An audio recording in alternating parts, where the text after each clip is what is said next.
समोरचा प्राणायाम अनुलोम विलोम.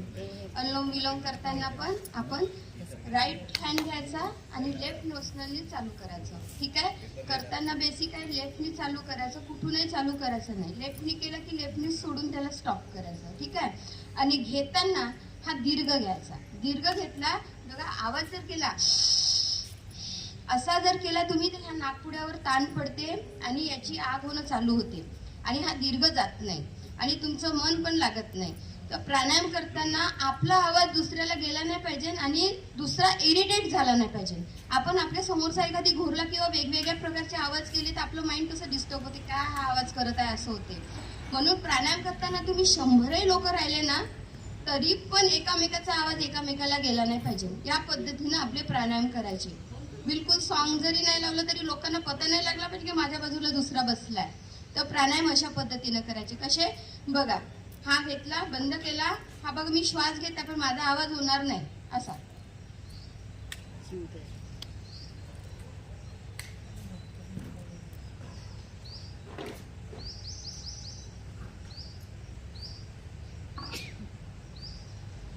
बघा, मी घेतला, सोडला, अल्टरनेट ब्रीदिंग क्रिया केली, इनहेल अँड एक्सेल.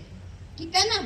तर माझा आवाज अजिबात आला नाही. आता तुम्ही सगळेजण जेव्हा कराल ना तेव्हा याच पद्धतीनं करायचं. याने काय होते, तुमचं मन एकाग्र होते, प्राणायामात लक्ष राहते आणि मेन म्हटलं तर तुमचं ऑक्सिजनचं लेवल हाय होते.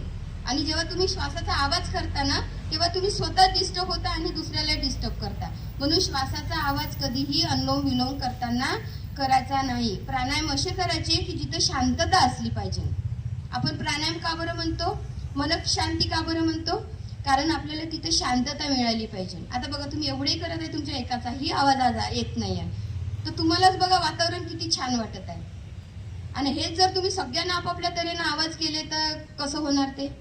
वातावरणाचा सगळा सत्यानाश, प्राणायामाचा सगळा सत्यानाश. तर तसं न करता प्राणायाम असे करायचे की आपण एकामेकाला ऊर्जा दिली पाहिजे, है ना, की दुसऱ्याला त्रास होईल असं नाही केलं पाहिजे. तर म्हणून प्राणायाम या पद्धतीने करायचे. बिलकुल डोळे बंद केलं, शांत वातावरण.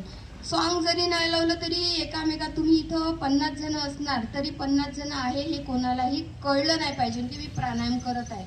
बघा किती शांत वातावरण झालं आहे. तुम्ही जर असं रोज कराल तर तुम्हाला सॉन्ग लावायची गरज पडणार का. आपल्या मनात चिंतन करायचं. तुम्ही त्या देवी देवताला मागता त्याचं स्मरण करा, त्याला आठवा. जेवढं भगवंताचं तुम्ही स्मरण कराल तेवढा तो तुमच्या पाठीशी येईल. कोणीही पाठीशी येत नाही, फक्त तो एक आहे जो आपली रक्षा करतो. जेव्हा संकट पडलं की आपण धाव घेतो. तर सकाळच्या वेळेवर जर तुम्ही या पद्धतीनं प्राणायाम केले ना तर तुमचे सगळे सक्सेस होते. कार्य जे काही तुम्ही ज्याच्यात हात घालाल ते. कारण काय होते, आता याचंही रिझन सांगतो. ब्रह्ममुहूर्तावर उठून जेव्हा आपण भगवंताचं स्मरण करतो, पहिलेचे लोक पहिले पूजा आंघोळ वगैरे करायचे, तर आंघोळही कशा पद्धतीची करायची ते पण सांगणार. तर काय होते, जेव्हा आपण रस्त्याने जातो, दुपार जशी जशी होते तर काय होते, ट्रॅफिक जाम होत जाते, होते ना. लोक उठली की आपली गाडी सरळ जी जात आहे तिला अटकाव येते, म्हणजे ती सुरळीत जात नाही. पण सकाळी जेव्हा तुम्ही निघता त्यावेळेवर रस्त्यानं कोणीही राहत नाही, फक्त बायचान्स 1 ते 2 लोक राहते. तर अशा वेळेस आपली गाडी कशी स्पीडनं जाते. तर जेव्हा तुम्ही सकाळी प्राणायाम करता, डोळे बंद करून ज्या भगवंताचं चिंतन करता ना, आपली प्रार्थना त्याच्याकडे डायरेक्ट जाते. आणि 9-10 वाजले की सगळ्या लोकांचा गोळखा चालू होते, सगळे प्रार्थना मागणं चालू करते प्राणायाम आपल्या पूजा करताना. मग तो काय म्हणते, मी याचं ऐकू की याचं ऐकू. हा बेसिक आहे. हा ग्रंथामध्ये आहे, पुराणामध्ये आहे. कोणी जर वाचलं असेल तर भगवद्गीतेमध्ये सुद्धा काही काही याच्या गोष्टी आहे की तुम्ही करताना भगवंताचं चिंतन आपण सकाळी उठून का केलं पाहिजे. पहिलेचे लोक 4 वाजताच पूजा करायचे. आताही काही काही लोक जुने आहे जे सकाळी उठूनच लगेच पूजा करते.